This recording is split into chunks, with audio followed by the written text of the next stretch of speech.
Oh, hello. I didn't see you there. My name's Alexis, and I'm a student nurse. And my name's Alexis, and I'm also a student nurse. We are here today to discuss the use of restraints in healthcare settings and how research has guided restraint use over the years. Glad you brought that up, Alexis. So what is a restraint? Well, Alexis, according to Karna, a restraint is any mechanical, chemical, environmental, or physical measure that is used to limit the activity or control the behavior of a person or a portion of their body. It is our current position in nursing to use methods of least restraint.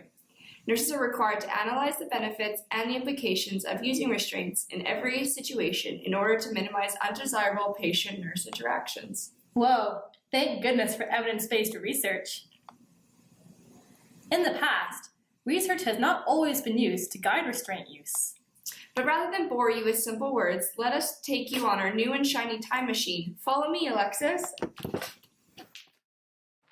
Let's start in the late 1700s. This was when asylums were created to prevent people from being social nuisances and a danger to the society. By the end of the 1800s, interventions were implemented to help control patients in asylums. Mechanical restraints were used, such as the popular straitjacket. Currently, alternative forms of straitjackets are used in emergency medicine when patients are at risk of harming themselves or others.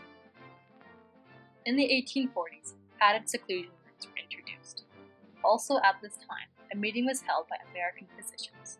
Controversy was spiked surrounding the use of restraints. In particular, concerns were brought up surrounding excessive use. But the majority of the members agreed that all available methods to manage behavior should be used. In 1845, Utica crib beds were implemented. This is one of the most controversial types of restraints. These were narrow-railed beds with a lid that fastened on top. Yikes! Chemical restraints were implemented to control mania. Medications including opioids, alcohols, bromides, and chlorohydrates were used to put patients to sleep. Unfortunately, lethal dosing often occurred, leading to a high mortality rate.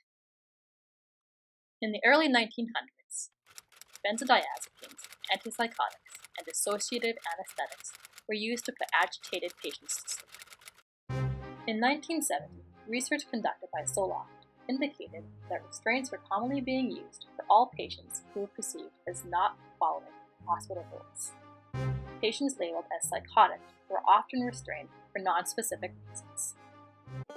In a 1992 review of the literature, restraints were noted as being used without a physician's order and for no clear reason.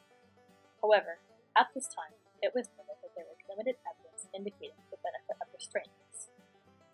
This literature review suggested that restraints only be used in certain situations, such as emergencies, where the patient might harm themselves or others.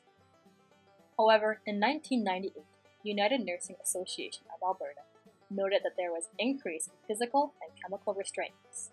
They suggested that this was related to drastic staffing cuts, as nurses were not able to spend as much time with patients. Throughout history, restraints have been used liberally and has resulted in many adverse effects. These include loss of bone and muscle mass, skin breakdown, delirium, anxiety, and loss of dignity. To prevent such effects, current clinical guidelines, including Karna, have been created based on research.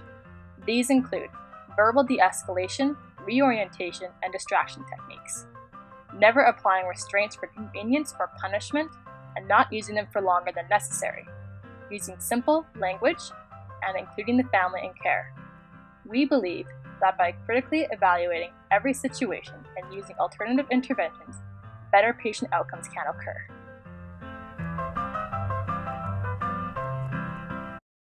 Wasn't that time travel interesting? It sure was!